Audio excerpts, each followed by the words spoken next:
Hello everyone, and welcome to my presentation of Dr. Barrett's Theory of Power as Knowing Participation in Change for the University of Hartford.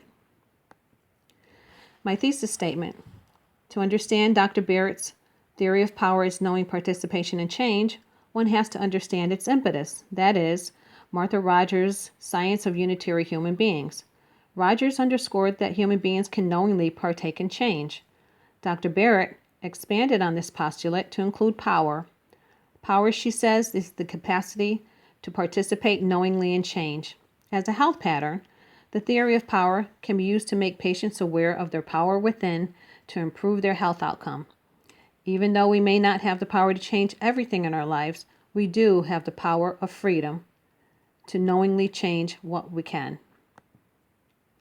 Learning objectives for this presentation include identifying the types and dimensions of power, comparing and contrasting the types of power, and reflecting on ways the theory of power can be applied in practice. Dr. Elizabeth Manhart Barrett is Professor Emerita at Hunter College of New York. She has more than 50 years' experience as a practitioner, educator, researcher, and administrator at universities and medical centers in New York and Indiana. As founder of the president of the Society of Rogerian Scholars, she continues research on Martha Rogers' Science of Unitary Human Beings. Her primary research includes Barrett Theory of Power as Knowing Participation in Change and its tool, which measures power, and it can be used in nursing practice. Please look at the slide or listen to the slide below.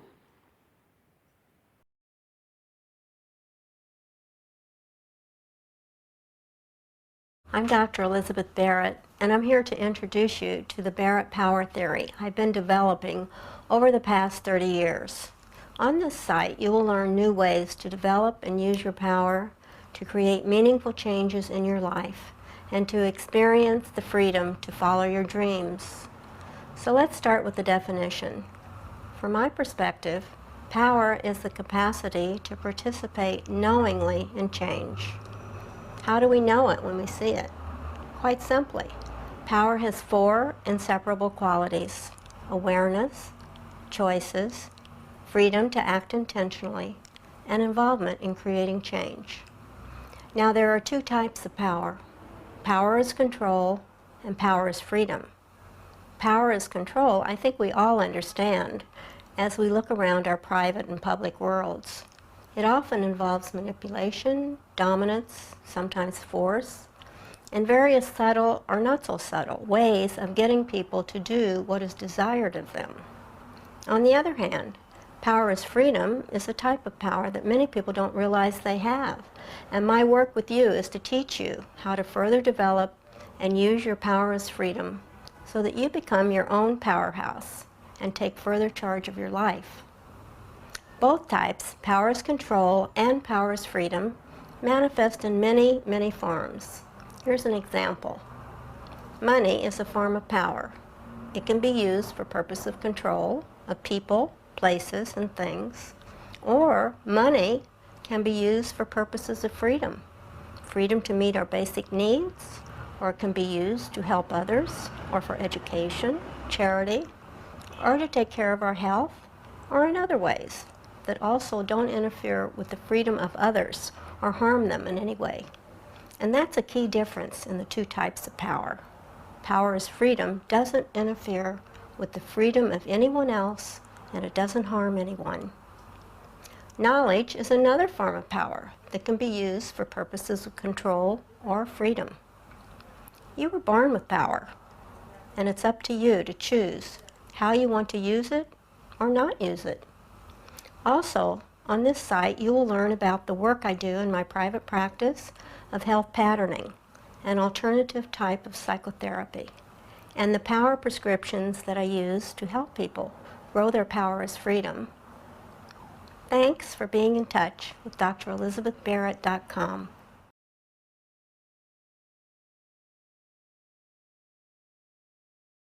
Dr. Barrett's theory of power is knowing participation in change. Barrett's theory of power correlates with Martha Rogers' seismic shift in the approach to nursing process. Rogers' Science of unitary human beings imbues field and wave theory to disembark from old world principles. Barrett's middle range theory of power was formulated on the basis of postulates and principles settled by Rogers. According to Fawcett, Rogerian science for irreducible human beings as an energy concept provides a framework for a new reality in nursing. What is power according to Barrett? She states that we are always participating in change. However, we may not be participating in a knowing manner. When we are participating knowingly, this is power. No one can give power to you, and no one can take power away from you. There is a phenomena, or two types of phenomena of power. One is acausal, the new worldview. The other is causal, the old worldview.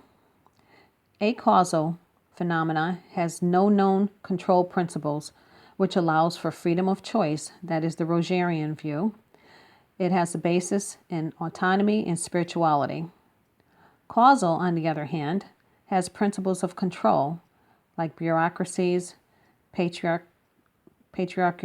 societies, and we've seen these things ourselves. Dominance and materialistic views are key here. Acausal encompasses causal, but both cause change.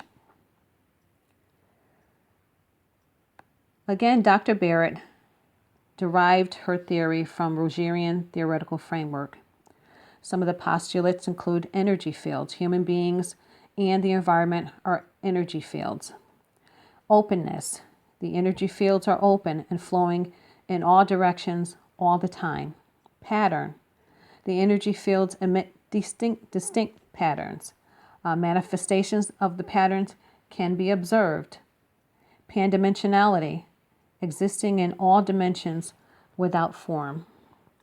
Some of the principles of resonancy, how change takes place.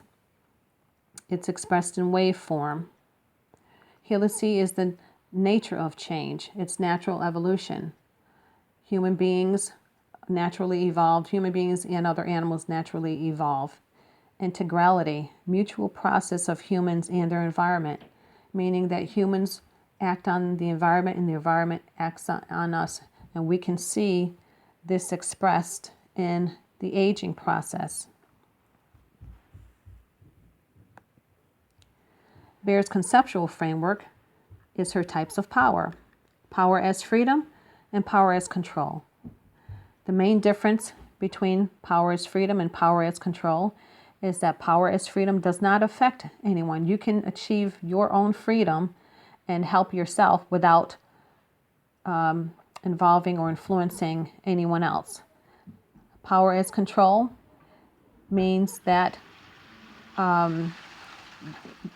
someone else or someone getting freedom will impinge on someone else's freedom. Power as freedom includes spirituality. Power as control includes material things. They both have the same dimensions. They both have numerous forms, and they both vary in intensity and frequency. The dimensions I spoke of include awareness. Once you are aware of what you can change, you can make choices in the direction of that change. You have the freedom to act towards that change, and you get involved with your change. Applications of the theory include research developed by Dr. Barrett herself, her toolkit, which measures the progress of power that each person has, and it has been tested, and it can be used in nursing practice. Other applications are health patterning. The patients can participate in making decisions about changes that they want to happen. Health patterning modalities, or these are the types of approaches that she uses. She uses power imagery, therapeutic touch, sound, light, motion. Power prescription is something that is specific to the individual or specific to the group.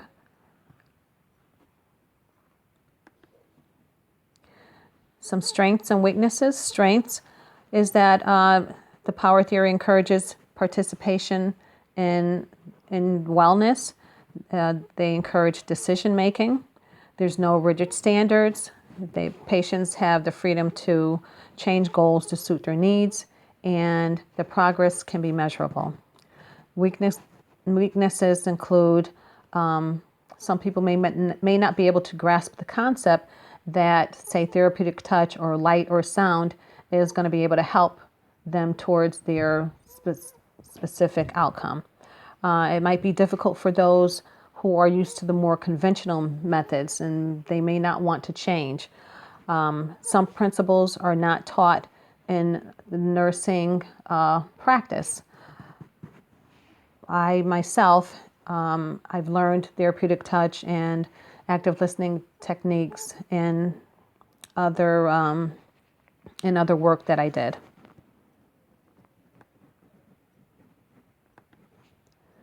The case study, practice application.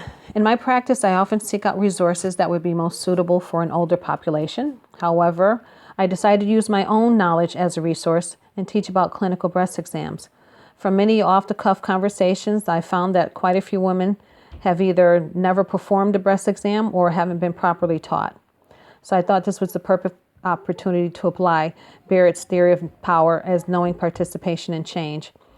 After assessing several barriers to learning, such as language, education level, and time, some adjustments were made. We met before lunch. Flyers were made in their language with simple step-by-step directions or instructions. Silicone breast models were displayed with hidden lumps. All ladies in attendance were given opportunity to demonstrate their knowledge or lack thereof to find as many lumps as possible on the displays. Some smashed, pinched, poked, or refused their chances. There were a total of 4 lumps in each breast. Most found 1 or 2. And after explaining the importance of self-breast exams, giving lots of encouragement, and demonstrating proper technique, the ladies once again tried their hand at finding lumps. This time, almost all of them found 3 to 4 lumps, even those who were initially reticent. Everyone stated they would be checking their own breasts from now on before they have an appointment.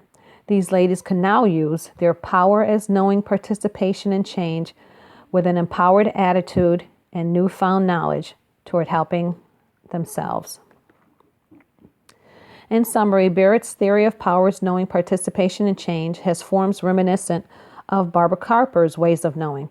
Some of the health pattern modalities, such as power imagery process, meditation, therapeutic touch, and even the use of light and sound, speak to aesthetics, the transformative art. According to Chin and Kramer, Carper says a nurse practicing artfully can transform what is into what could be. It's been proven that these nonverbal methods actually produce changes in the brain waves and can reduce stress and enhance cognitive and emotional centers. It is no wonder then that the theory of powers knowing participation and change techniques help patients to focus while also awakening the dimensions of power needed to access their freedom. This may even one day lead to emancipatory knowing. Thank you all for listening, and I hope you all learned a little something. Bye.